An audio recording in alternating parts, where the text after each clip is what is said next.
Well, good morning. My name is Ala McCoy. I am Director of Venture Development at the University of Maryland's Young Ventures. And I would like to extend a warm welcome to all of you who joined us today on this cold and snowy morning for the next installment in Startup Fundamentals Workshop Series. Both our live webinar audience and those who are watching a recorded version of our Startup UMD YouTube channel. This workshop is offered in partnership with the Center for Global Business at the Robert H. Smith School of Business at the University of Maryland. To everyone attending live session, please feel free to submit questions using the Q&A function. You should be able to find it at the bottom of your screen. This session is recorded, will be posted on our Startup UMD YouTube channel. So if you would like to remain anonymously, you can do so. Just select the appropriate button when you submit your session. At the end of the session, I will be able to unmute your microphone and you will be able to ask your question that way as well. So today I am pleased to welcome Rebecca Bellinger, Executive Director of the Center for Global Business. And Rebecca will introduce our speaker and the topic of discussion for the session. So thank you, Rebecca, and thank you, Kelly. All right, thank you. Good morning, everyone. Yes, it is snowing here in Maryland, and I understand upstate New York, where Kelly is coming in from, is a snowy wonderland right now. Back to our topic here, the Center for Global Business. We are a center of excellence here at the Robert H. Smith School of Business, and the center's mission revolves around training the next generation of global business leaders and supporting the global economic competitiveness of the region and the country. We are one of 16 universities nationwide to hold the Title VI Cyber Grant, which is administered by the U.S. Department of Education. And this grant expands our mission outside of the university and into the business community. We provide direct service to our region's SME, or small, medium-sized enterprise exporters, through consulting, internships, and education and training, like today's webinar on export planning for startups. I am delighted to introduce my colleague and friend, Kellie Greene. Kellie is joining us from the great upstate New York, also where I hail from, hence the affinity here, where she serves as a senior certified business advisor with the Onondaga Watertown Small Business Development Center. In this role, she advises entrepreneurs and small businesses like you, our audience, at all phases of the business cycle, from startup to exit and everything in between. The in between that she'll be talking about today is about going global, planning to enter global markets while you're still in your startup phase. Kellie has over 30 years of professional business experience with both the corporate world and as an entrepreneur. She is my colleague serving on the NASBI International Board of Governors. She has an MBA from RIT, or the Rochester Institute of Technology, and I hear she roots for Syracuse basketball because she also has an undergrad degree from Syracuse. Go Orange. Kellie, thank you again so much for being here. I turn the floor over to you. Help us learn how to go global. Thank you, Rebecca, and thank you to both you and Ella for asking me to do this. I was so excited when you reached out about it.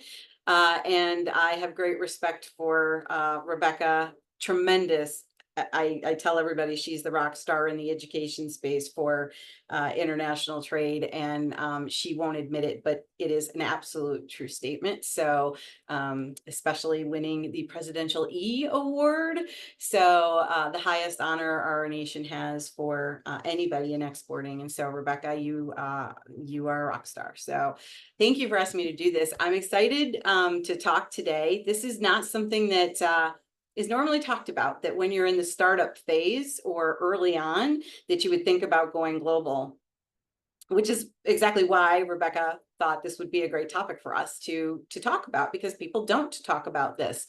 And there are strategic reasons to think about it early on, because it's not a 5-minute process. And often what happens is you'll get that call from somebody who says, hey, can you ship to me in, Africa? And then you don't know what to do. So there are a lot of reasons that we think that this is an important topic for all phases of the startup. And when I say that, some of you may actually be still writing your business plan, right? Maybe you're not even opened for business yet, and that is fine.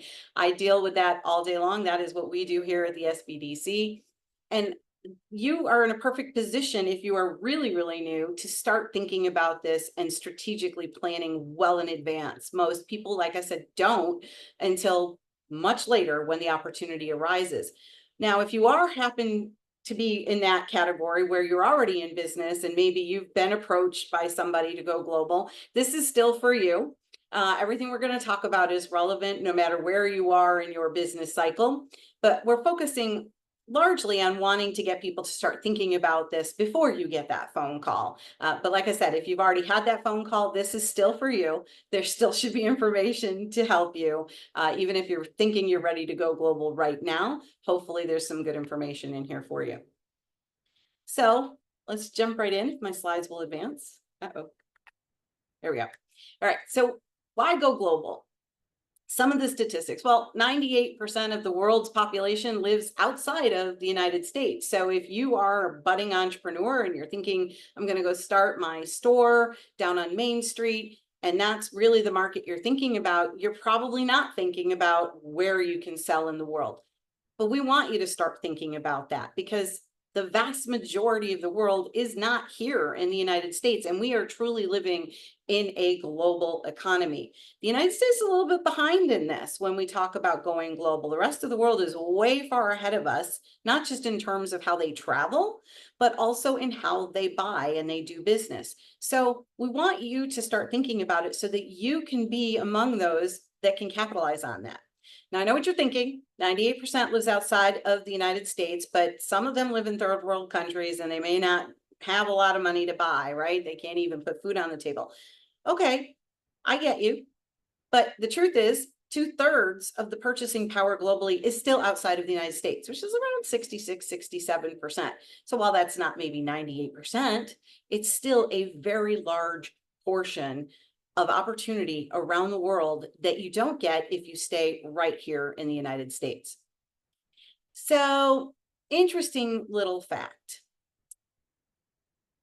Only 1%, around 1% of all of the companies in the United States that could and should be exporting right now are actually doing it.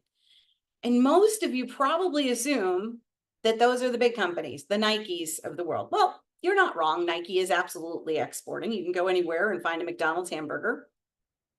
Now, I will tell you, having lived in Japan, I'm not a fan of the samurai burger. So the burger might be the same in Tokyo, but I can assure you the sauce they put on it is not. So, there are different tastes and some things, and we're going to actually talk about that here in a little bit. But if only 1% of the companies in the United States that could be exporting right now, they're already in business and could be exporting, if only 1% are doing it, why aren't the 99% doing it? And part of it is they don't know how, and they haven't thought about it. And it's very easy to just stay into our little boxes of Main Street or even selling on the internet and selling locally. And maybe that's all you are thinking too. But hopefully if you're here, you are at least considering how can I get my products and my services as well to other parts of the world. And I would encourage you to do so because clearly there are opportunities. Now, if you're a small business, you're thinking, I'm too small. No, you're not.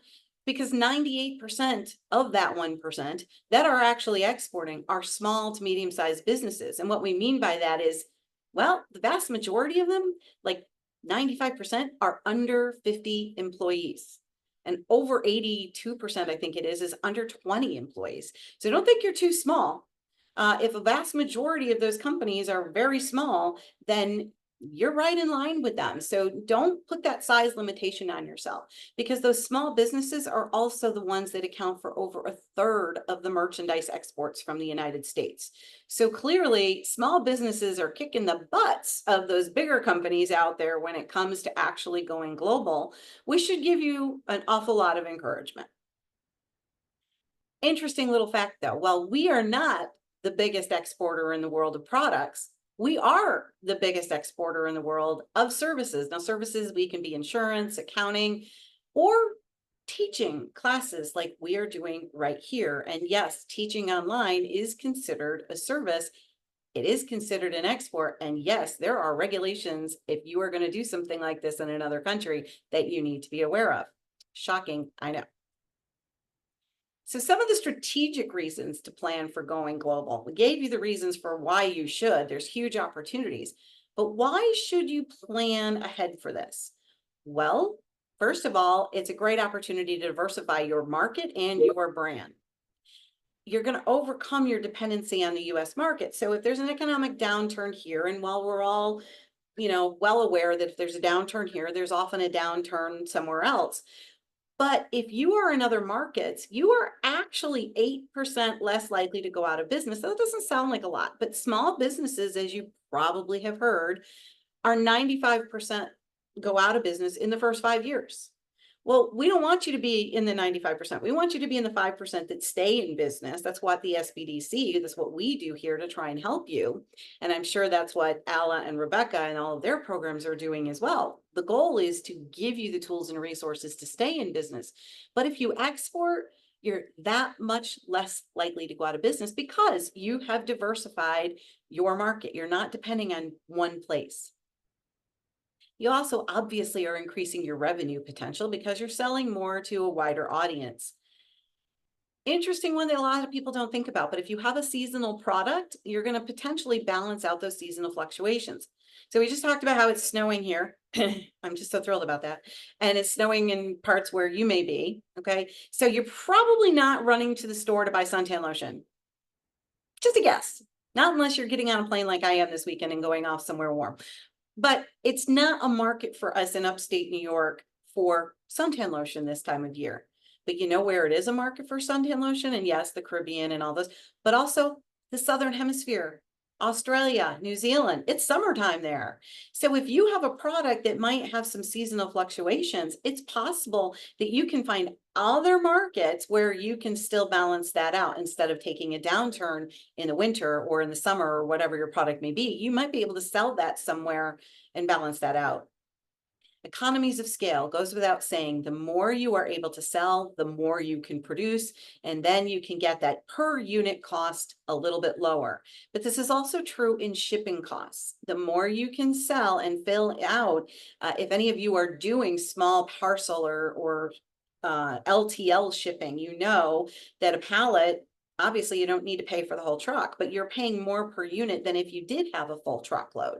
Well, if you can start building your business, you can start saving on shipping as well as on manufacturing. Competitive advantage.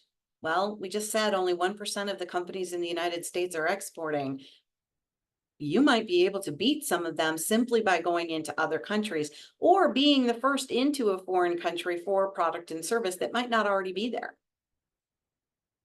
Access to global talent. Now, this is going to be more important if you are moving into that location and you have to set up an operation there, but that's still an opportunity for you long-term that there is a wider options for global talent than there is just in the United States. And I clicked too soon, but diversifying your risk. Now, while we're focusing on exporting here, let's be honest, some of you may be importing or thinking about importing your parts or your supplies or even your finished goods from another country. And if you know anything about the pandemic, besides the lockdown that we all got to enjoy for what felt like an eternity, the supply chain went kaboom. Okay. And there was a lot of disruptions because everything in the world shut down. So you can diversify your risk a little bit, both in terms of going global and being closer to your customer, but it also works on the import side by figuring out the right way and the right country to import from so that you can diversify your risk and be a little less dependent on one place for all of your supplies. All right, so we have a poll question. So Alla, our first poll question, she's going to put that up for me, I believe, on the screen. And I'm really looking to kind of gauge where you are in terms of your size, your existing size of business. Can you see it? I can't see it. Can you see it, Rebecca? I can't see it. Let me see. If we don't have it, it's not a big deal. We can always. No, we have it. I think I need to relaunch it because I was showing it to you before. Oh, there you go. There you go. I got all day. All right. So if you are at a computer, if you're driving, please don't do this because I don't want to hear about somebody who went into a snowbank. So yes, looking for, oh, great. Trying to find out where you are in terms of this process. Okay, this is exciting. I like seeing that this change. It's really cool. It's great. Okay. Interesting. Okay. Would you like me to share the results? Oh, I think people are still clicking. Yeah, give them another second. Okay, yeah, this is very exciting. Yes, we can absolutely share these. Okay, so we got quite the variety here. A good percentage of not yet in business or early startup, less than a year, very exciting. And new businesses as well. So a smaller percentage of growth. They've been in business for 4 to 7, but like I said, this is for you too, even though we may be focusing on why you want to include this if you're, in the early startup phases. So for those of you who are not yet in business or less than a year and in that startup, absolutely, I want you to start thinking about going global, even if you're still trying to figure out how to write your business plan to even open your doors in the United States. Don't get overwhelmed by what we're going to talk about today. They're just things to start considering and putting into your business plan for a longer range plan to help you when you do get ready. And for those of you who are in that growth that said you're in the 4 to 7, the information here is still very helpful to you in starting to get yourself ready to go global at this point. So this is really a topic for all parties. So that's wonderful. Okay. So should I just X out of this, Ellen? Okay. Yeah. All right, perfect. Well, thank you for participating. So again, why should you think about now going global in those early stages? Because some of you are probably thinking, well, this is an interesting topic, but it's not what most people talk about. At this point, you're still trying to write your business plan or still trying to figure out your marketing and even your website and get your business out there in the United States. So the thought of going global is a little daunting. That's okay, but here's why we want you to think about this a little bit earlier. Because developing a product or service that is already ready for the global market will save you time and money later. I'm going to give an example. If you're an electronics device of any kind, in the United States, we use a certain kind of plug in our walls, right? That's got the 3 prongs. Has anybody ever traveled internationally and you buy that little adapter kit, right? And then you look at all the little things and you're like, I have no idea how to use this. That's fine if you're traveling and you're taking your US electronic devices with you and then you can figure out how to use them. But if you want to sell in a foreign country, nobody's going to be buying it with a US plug. They're going to want that plug that works in their country. And some of them are a little funky looking to me. They're like the little pegs. I'm like, how does this thing work? But every country has different standards. And we also have different currents of electricity, like the 220 and the 110. And honestly, I don't know anything about electricity. So if I'm getting this wrong, I apologize. But my point is, if you are thinking about developing something that may be electronic right now, and you're in the early stage of developing that and it's not even produced yet, this would be the time to think about, how can I make this already in a way that can be sold to other countries and that the current could be changed? Because if you don't do it now, and then 5 or 10 years later, the opportunity to sell that in one of these other countries comes up, you now have to spend time and money to adapt that product for that electrical standard. And that's okay. So if you are in one of those growth companies and this applies to you and you're like, oh, darn, we didn't think about that. Okay, so now you have to adapt your product. But now you might understand why we're telling you to strategically think about this earlier on into your business life cycle, even at the very startup, because a lot of those products or services might need adaptation. If you can figure those things out a little bit now, you're going to be able to save that time and money and be a little bit more ready when it comes time to going global. And yes, this applies to services as well, because you might not know this, but there are regulations, lots of them, when it comes to services. So understanding the product offerings that you have and how you can adapt them to that other market or to what the regulations are now, so that you're not going to be chasing that rolling ball down a hill. I always joke about this. If you've ever watched a child chase a rolling ball, they never catch it. So you don't actually want to be that child, right? You want to actually have the ball in your hands. Also, building it as a part of your long-term strategy is a strategy for growth. Now, I can tell you, with all the people that we write business plans for, every bank, when you go for funding, wants to know that you have a long-range strategy for growth, whether it's domestic or international. But not just say in your business plan, hey, I want to go global in 3 years, because the bank may think you're crazy. You haven't started yet and you're talking about this. But if you have a clearly defined strategy in your business plan and you can already show that I've identified markets where this product can be sold, that once we get to a certain point in our business, we're going to be ready to go global. Now you have also just zhuzhed up, I don't know if that's a word, but you've zhuzhed up your business plan to a bank or to an investor, or even for grants, even though we don't like to use that word grant because there aren't that many out there. But honestly, you want to be able to show people that you've put a lot of time and energy into building this plan. We didn't just throw this together and throw mud at the wall. We know that this market has larger potential than just here in New York or Maryland or California. There are lots of opportunities out there, and here are some of the countries that we've already identified that we want to grow to. And as I mentioned, then you're going to be ready when the opportunity should arise. You're not going to be adapting your product and chasing that ball and scrambling to figure it out. Or what I see every single day right here in our world is people who put their websites out and they're selling products on the internet, right?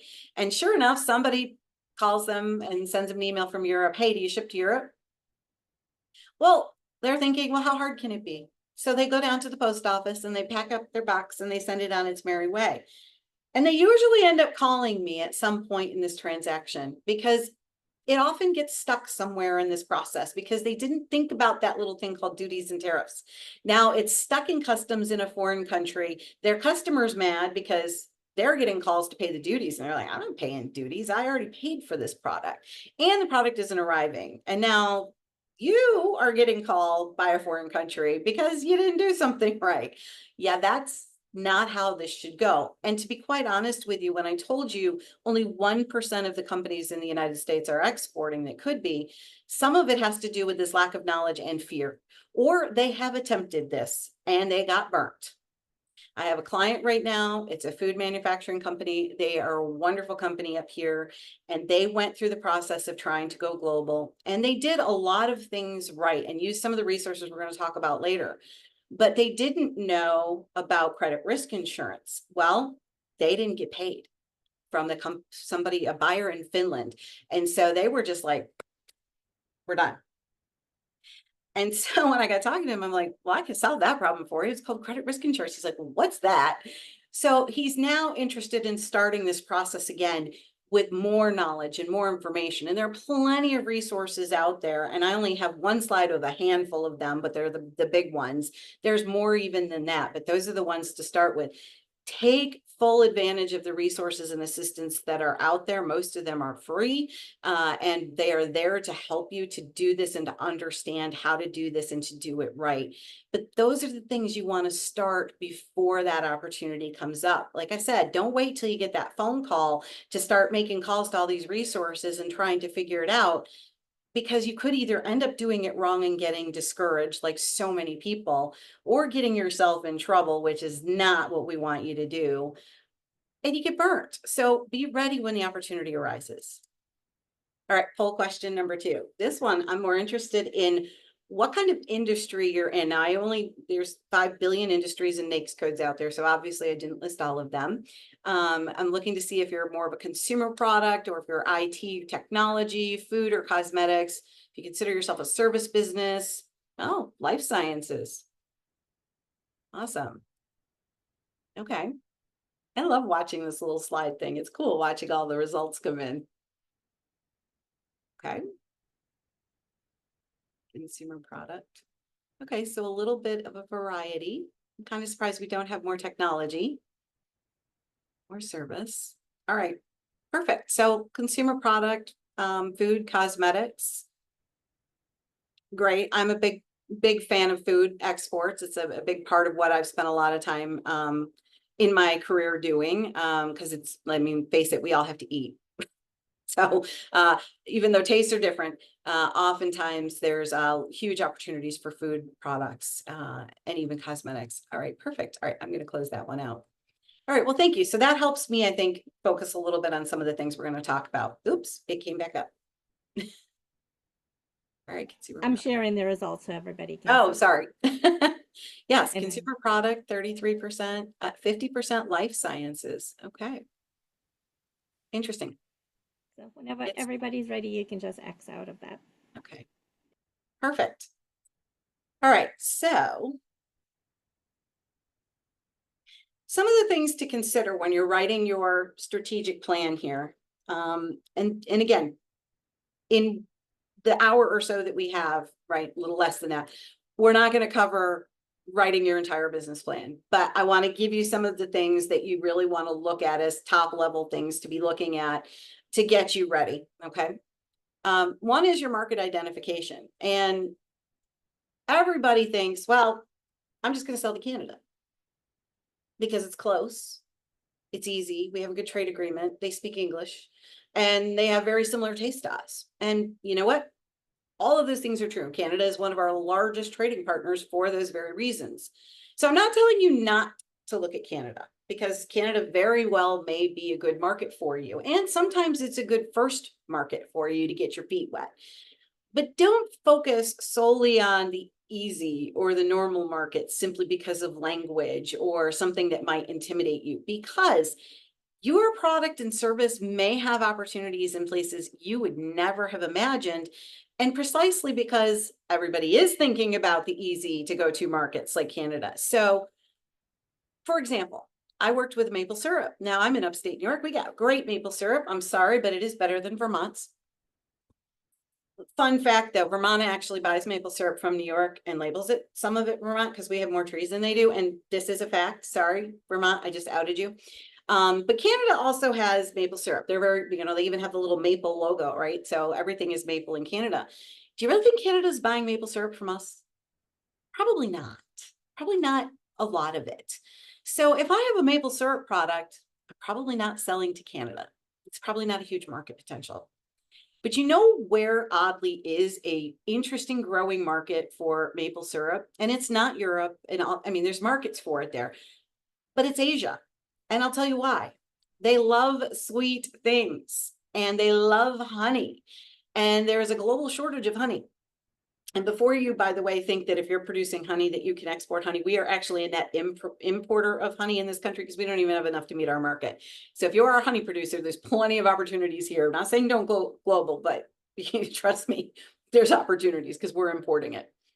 All because of like our halls, all the things that we put honey in. So all the manufacturers put honey in everything. But in Asia, they love honey. They put it in everything. And they also use it for medicinal purposes. Well, maple syrup is something that is very appealing to their palate. And I've had a lot of success in one market in particular, getting maple syrup slowly into the Korean market. The reason is Korea was more willing to pay the price because maple syrup is not inexpensive, right? We can only harvest it once a year. It takes a lot of trees to make one little jar. So it's a pretty expensive item for pure maple syrup. Well, the Chinese they loved the taste at trade shows, but they wanted that big jar for $2. I was laughing. I can't even get it on wholesale at $2, right? It's like 20. So there's no way that we could beat that price point. So China might love the product, but until they're willing to come up to the price point, there's no way you can get that price point down. But Korea is slightly different. They loved the product. And I worked with a Korean consultant who said, the Koreans, they love expensive things. If it looks expensive and tastes expensive, they will pay for it. So it was all about changing the packaging of some of these farm-like products.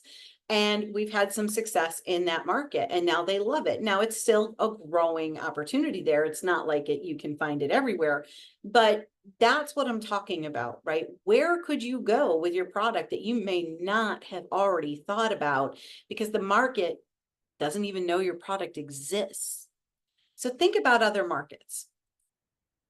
Consider where your product is needed and wanted, right? Where it is known, but maybe there's a shortage or maybe you can fill a need there and maybe you can be more competitive in your price than some of those other companies. So consider that. And you can do a lot of market research through the government. There's tons of free resources. I'll share a screen with you with some of them that you can look at, but there's lots of country guides through the government and you can do a lot of research. And I will say that the US embassies in these foreign markets where we have commercial services, they are amazing. They're right there on the ground. They can offer a ton of information for you and just letting you know whether or not the product is even viable in those markets. And that might just be a simple email along with doing some research. So there's plenty of resources out there for you to maybe do some of this research up front.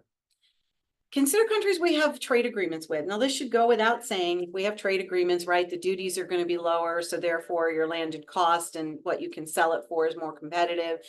Currently, the countries that we have trade agreements for account for about 6% of the world's population. That doesn't sound like much, but remember, we're only about 2% in the United States. So it's still 3 times more than what you get here in the United States in those countries to go global and have some preferential trade agreements. So that is a pretty large amount of people.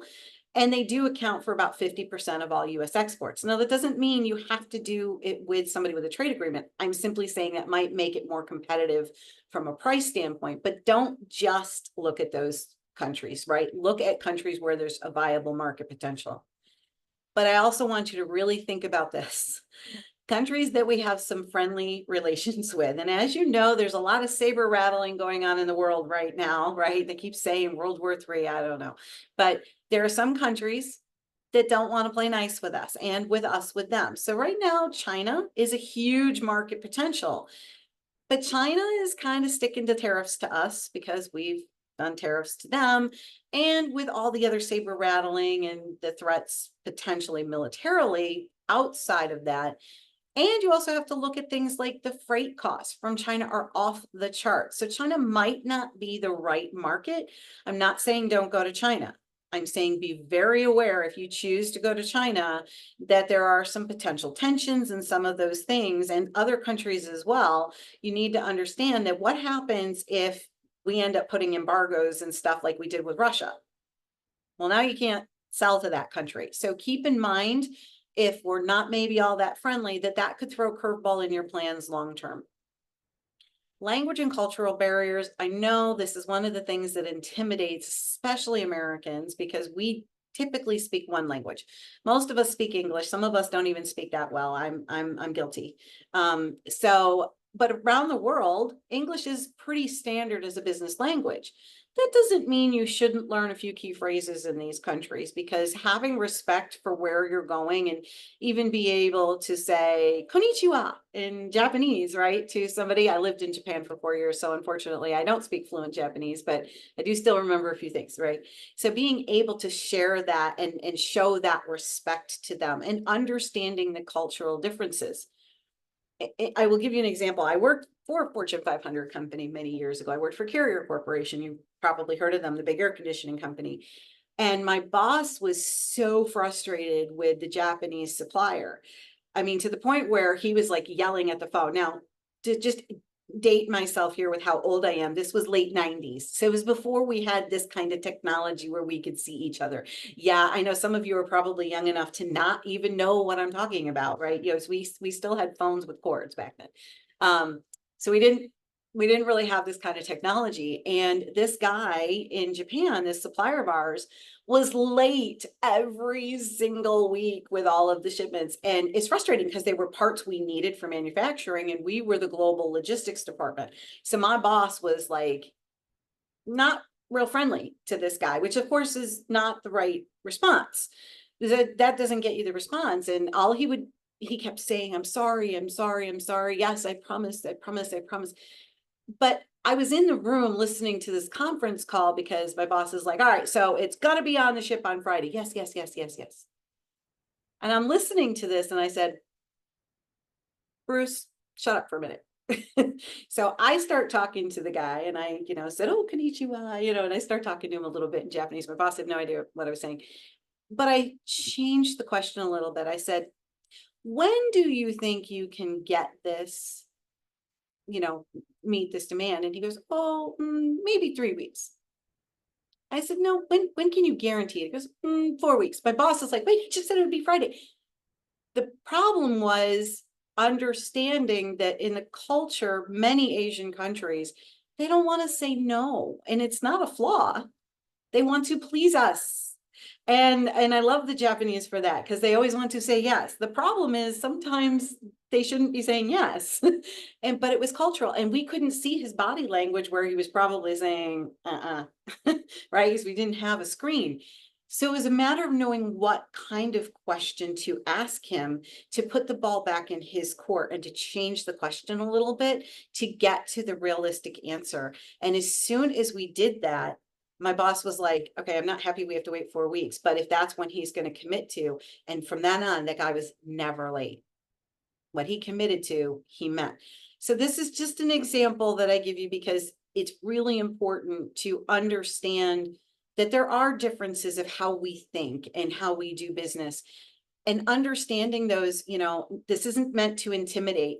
It's really meant for you to be open and aware that if you're going to go into a foreign country, one, do a little homework and be very conciliatory, because they don't do things the way that we do, and that's okay.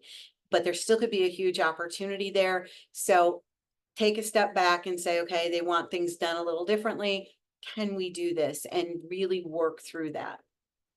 Now, I put this in here mostly because some of you may end up at some point having to set up operations in another country. Most people don't start that way, right? Typically, you start by shipping to a customer in smaller quantities.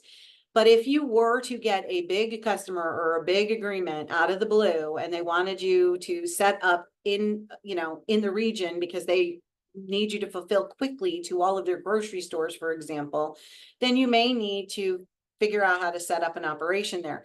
Be aware that HR issues in the United States are sometimes daunting. Guess what? They're totally different in other countries of the world. So you will want to make sure that you know that. And I would always recommend that you hire an expert in HR in that country to help you. But it also, by setting up in a country, can help you get speed to the customer and ultimately lower your shipping costs if you're shipping in larger quantities. But most of you in the early stages, but it does depend on your business, right? It does depend on whether or not it's a perishable product. You might have to manufacture in a foreign country if it can't sustain a long transit time. So there are potential reasons for that, but be aware that if you are going to set up in country, that really shouldn't be for all industries early on. It should be only when you've got a really big contract or some sort of safety net and or a reason. And if you're going to ship, be aware that the speed is not always that fast. Ocean shipping can be 40 days to some countries. So be aware of that as well. All right, product considerations. What product modifications are necessary? We already talked about the electrical, but let's also talk about food, because a lot of you said that you're in food or cosmetics. There are ingredients that might be perfectly acceptable here in the United States that are not acceptable in other countries, either banned or maybe they don't like it. Now, the first time I had a Coca-Cola in Japan, I spit it out because here I thought I was drinking something that said Coca-Cola on it. And instead, what I took was a big mouthful of what tasted like sugar. It was, I told you they liked sweet things. The Coke over there is horrible. The product had been modified. It still said Coca-Cola. And I already told you they have a samurai burger at McDonald's. I didn't like that so much. It had soy sauce on it. Was not my thing, not my flavor. So understand what those product modifications are. I have a woman who makes spices, and she's actually originally from Brazil, and she makes these amazing Brazilian spices. She's trying to get into the European market, and I can't remember what. There's one ingredient that she had to modify because it was just something that they were like, no, this won't fly. So she's had to already go through this, and she's only been in business now for 2 years, and she just got her big contract in Canada, and now she's got a contract in Europe. And she literally started her company as a domestic company 2 years ago. So she is a perfect example of somebody who knew right away. I mean, she's originally from Brazil, so she knew she wanted to go global. And she's already now looking at more countries. She's already in talks. So she's willing and able to do the modifications that are necessary. But again, if you can think about these things earlier, it saves you time and money. Different electricity outlets, we already talked about that. Different food tastes, as well as different food requirements with additives and colors. Interesting fact, if you import into the United States hair color or cosmetics, there's certain things like certain dyes that are banned if you're importing into the United States on those products. But it's perfectly acceptable in foreign countries. I don't know. We have these weird requirements too. Fun fact, it is easier to import cosmetics into the United States than food. Almost no regulations with cosmetics. There are some importing, but food is much harder, right? Because it goes in the body. Now, the opposite is true for Europe, because I know a lot of you said that you were food or cosmetics. So if you are cosmetics and you want to ship to Europe, let me assure you, you need to start that process yesterday because you have to get licensed to ship cosmetics to Europe, and it's a 2-year process to get that license. It is not fast and easy. It is uber hard to send cosmetic items, like skin lotions, anything that goes on the body, shampoo, all of that is considered cosmetics. Very difficult in Europe. Food, however, super easy comparatively. I have yet to figure that out. They're more interested in what goes on the body than in it, and we're more interested in what goes in it than on it. Welcome to global trade. Everything is different. Banned substances, such as alcohol, to Muslim countries. Now you're thinking, well, yeah, I'm not going to ship alcohol to Muslim countries. Okay, so I worked for a company. I've worked for a few companies, but this one actually just sadly went out of business. But they make the little soaps and shampoos for your favorite hotel chain. So, you know, you stay in a hotel and you get your little amenities. Sometimes you get mouthwash. What's in mouthwash? Alcohol. Well, we had a big contract to ship a bunch of stuff over to Saudi Arabia to Mecca. You know, they do the big Hajj every year. It's a rite of passage if you're Muslim. And they ordered non-alcoholic mouthwash, which we actually were able to make. But guess what? We accidentally shipped them. Oops. It was a really big international incident. Do not send something that you shouldn't. So be very aware of what's in your product, because it might not just be the alcohol you're thinking of drinking.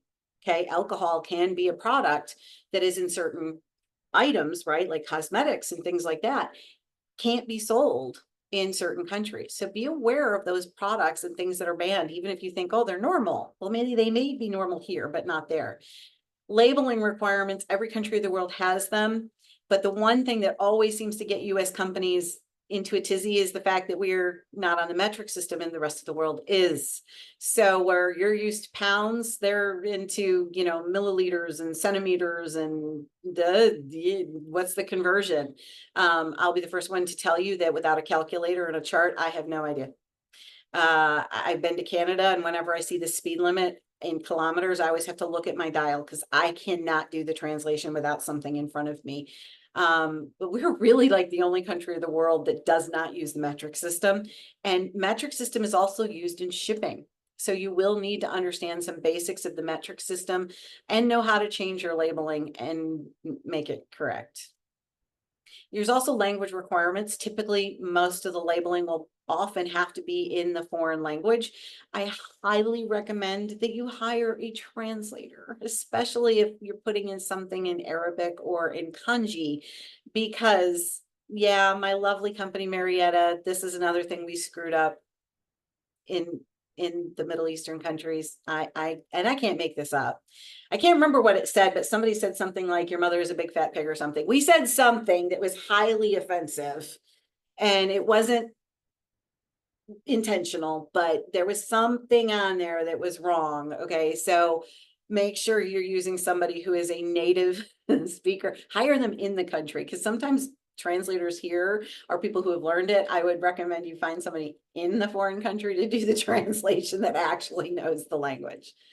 Okay, now big issue, please, please, please. If you are developing anything and you want to have intellectual property protections, first of all, it is not just enough to get your patent or your trademark or your copyright here in the United States. That's great. That's a great first start. It will protect you in the United States, but that does absolutely zero for you in a foreign country. You will need to file in every country that you want to do business in. And this is, again, not to pick on China, but China is the world's biggest offender of intellectual property. If you are developing any kind of product and you're planning on sourcing it from China and you're giving away your intellectual property of your chemicals or whatever the product configuration is, you can have them sign paperwork all day long. They are known, 87% of the world's knockoffs are from China. Okay, so they don't necessarily, they say that they subscribe to the world's regulations. Clearly, the data says otherwise. If you are developing a medical device or something that truly is a secret, I would look at other countries' if you could have it produced there for that. And the same, if you're going to sell something, be very careful of making sure that you have proper intellectual property protection in place before you go and do this, especially if you have proprietary information. It is difficult to enforce globally, but more difficult in certain countries. So just do your homework on the country. That is just as important as part of your market research, is how to protect yourself. Okay, regulations. Nobody wants regulations. I'm sorry, but we have them here in the United States too. So what import regulations in the foreign country, or if you are importing any products here in the United States, are you subject to?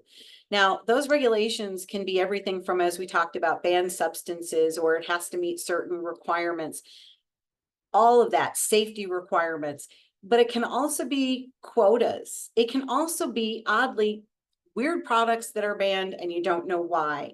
So when I was at Carrier, we had an engineer who brought in copper from Russia. Now, this was obviously a long time ago. We didn't have quite the relations that we do now with Russia, but he brought it in. It got stuck in US Customs, and I got the call.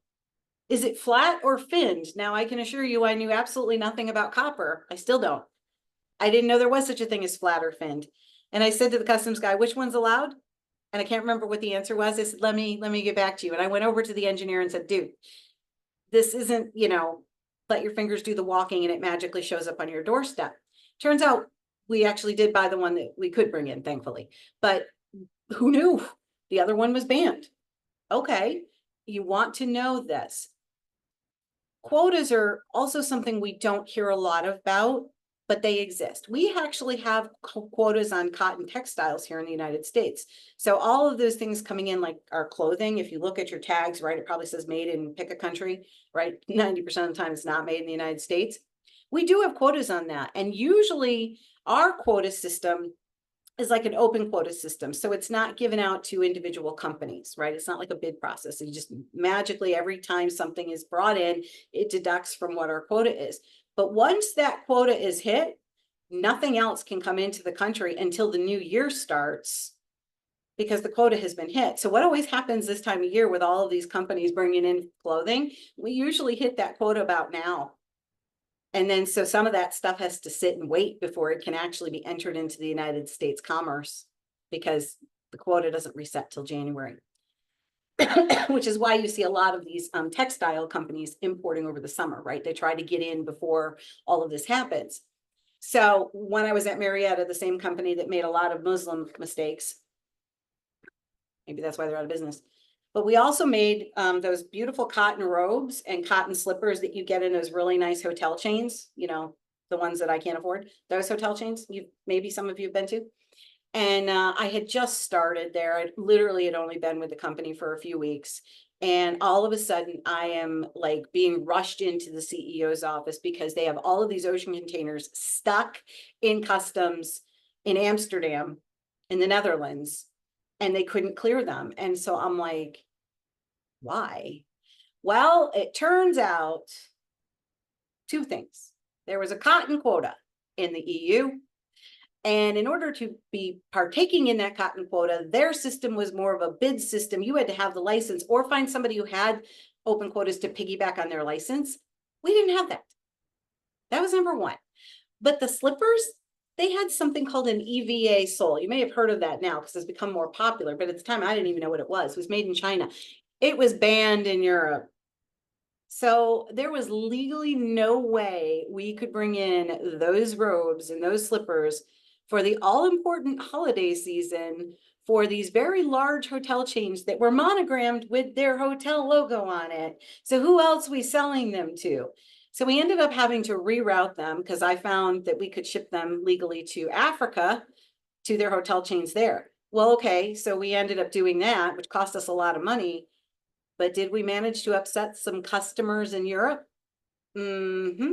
And so I had a little conversation with the purchasing department about not purchasing anything and sourcing just because it looked like a cheap price. They talked to me so that I can do the research and make sure it's legal. Because every country is different. So it's very important that you understand the regulations of how they apply to your product. Does it require a license or registration? I already mentioned cosmetics require registration in the EU. There are some products that are going to require a license, just like we have coming into the United States as well. Is the product even allowed in the country? Like I said, the copper, certain products are not. So make sure that your product is eligible to be in there. And are there any quotas, and understand how they work? Are there any tariffs or taxes on services? Now, there's usually tariffs and taxes on products. And while we often think that there's no tax on services, because most states around the United States, we don't tax services as a rule, but there in fact are. If you are trying to do a session, like a training session like this, got a client who's going to be doing the project management certification. So he's developing a whole training course and he wants to sell his services in the EU and in Australia. Well, lo and behold, there is a tax on him doing this. If he does it as a recorded message. So if it's live, there's no tax. But if it's recorded and he sells it now as a packaged digital product, now there's a VAT tax. So it's not as simple as just doing it live and then sending out that digital recording like we often do here, because now it is considered a product and he would have to collect tax on that. So it's very important to understand that everybody does things differently. And what regulations are there in the United States? Now, we've talked a lot about the import regulations, but guess what? There are some export regulations. Most of your products are going to be what we call EAR 99, which is just the regulation code, which basically means 99% of things leaving the United States do not require any export license. But more and more are. If you are in a technology space, think drones. Remember when drones were a toy? Well, now they're dropping bombs. So you've got technology that is regulated, and regulations require sometimes that you have an export license. I think some of you said life sciences and some of those products. So you probably want to check and see if there's any export regulations regarding things like that from the United States side, not just import into the country you're going in. So I always say, double check that. Don't make the assumption that 99% of products aren't licensed, so mine must be in the 99%, because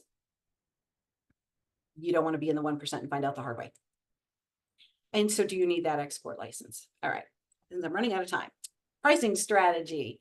Everybody wants to sell the same price that they're selling in the United States, and that is not always doable. I'd love to tell you it can be higher globally, but in most cases, that's actually not true. In many cases, it needs to actually be a little bit lower. Now throw in the fact that, oh, great, I got shipping costs and everything else. You need to figure out what that competition price is. You figuring it out if you're a startup here in the United States, what you can sell your product or service at. Don't assume it's the same price in a foreign country. You need to do that homework also with your market research and figure out what is a competitive price from a product or service. And then you're going to go backwards to figure out if you can even do that and make a profit.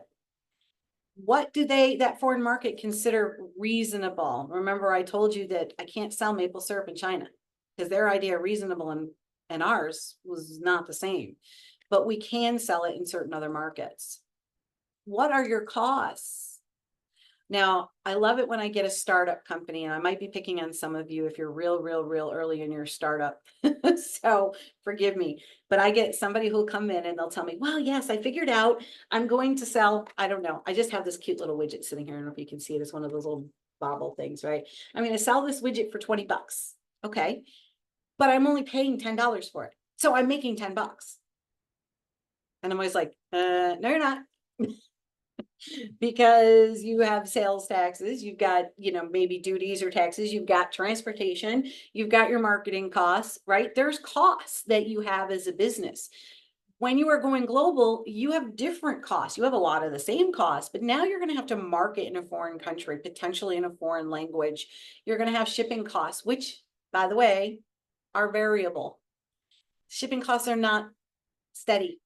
Right now, ocean shipping costs are through the roof, but guess what? I can promise you they won't stay that way. I can't tell you how long they're going to stay that way, but someday they're going to come down and then you're going to be all happy.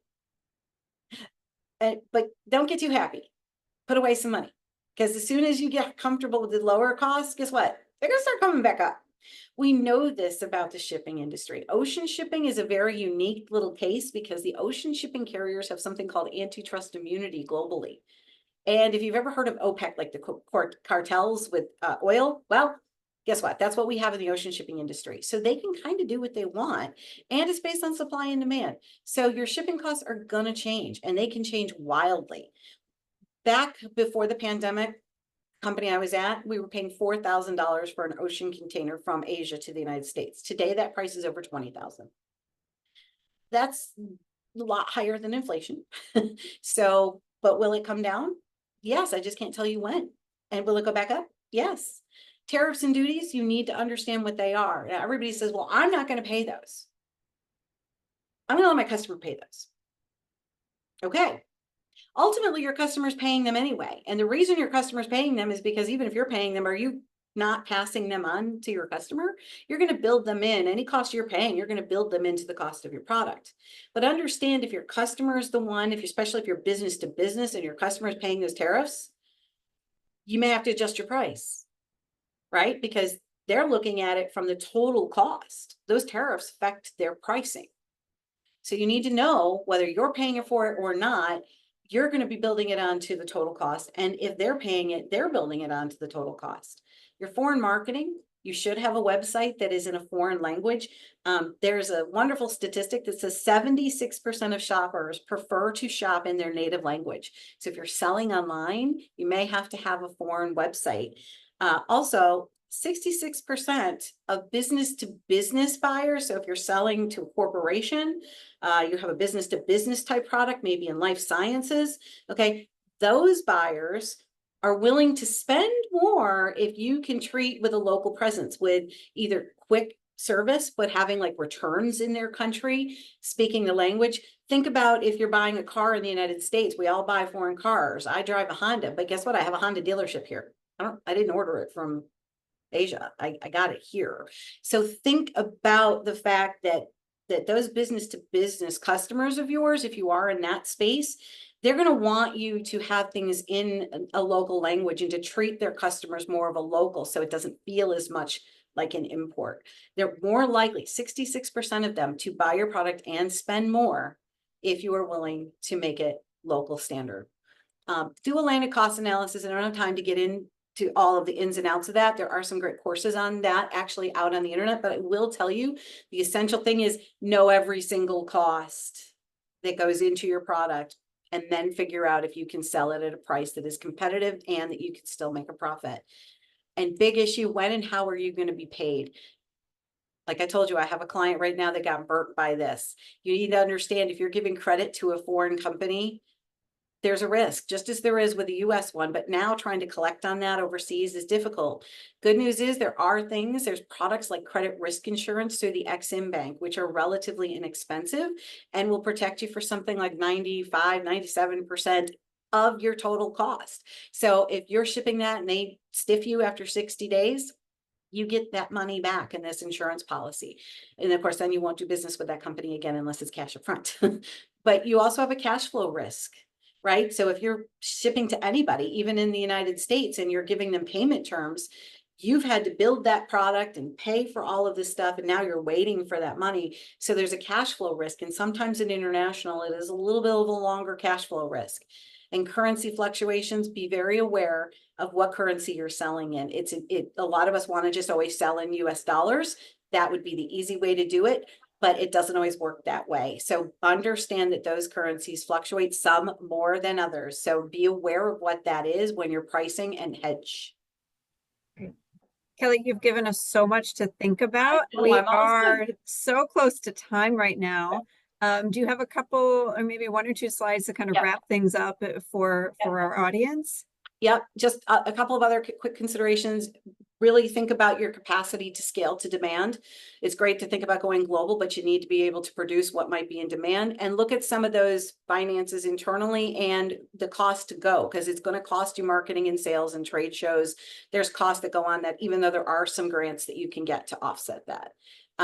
And this is really my last slide. And this is some of the key resources I want to make sure that you get. There's a lot of other resources out there, but these are the big ones, right? Trade.gov is a one-stop shop for you. There's lots of little videos on there. There's foreign commercial services offices and many embassies. They're wonderful. The International Trade Administration, Department of Commerce, they have wonderful resources to help you. if you are in food, some of you said you are, there's wonderful grant programs in Food Exports Northeast, Food Exports Midwest, SUSTA if you're in the southern states, and WUSADA if you're in the western states.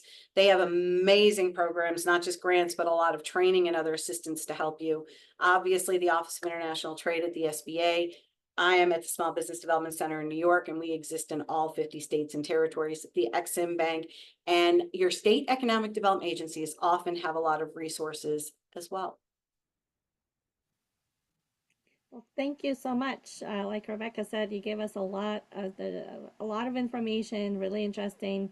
Very much appreciated your personal stories and personal anecdotes that illustrated it also well. I don't know if you have another minute or so to see. I don't see any questions in the Q&A, but I saw a few things in the chat, but that might have been you guys. I don't know if there was anything in there. I just saw a couple. no, I think Rebecca posted some information, and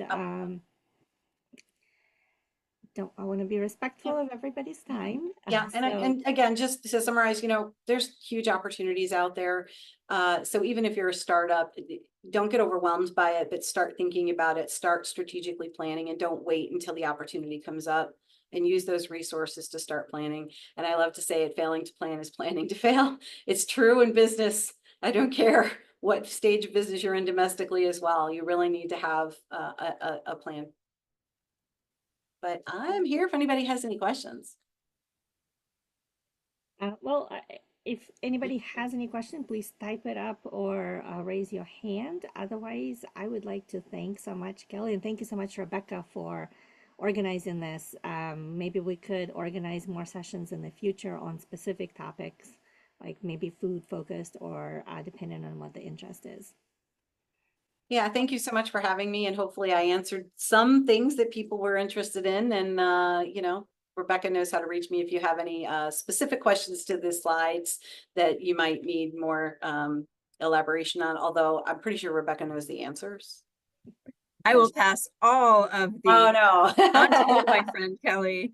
Thank you again, Kelly, so much for being a part of this, for fitting us in before you head off on your vacation in Hawaii. Enjoy so much. I might not come back. Please come back. Especially if it's snowing, I might not. I may change my mind. I may decide to jump ship and stay. Yeah. So, but you guys are great, and thanks for having me. And like I said, any information or if I can be a resource to anybody, I'm here to help.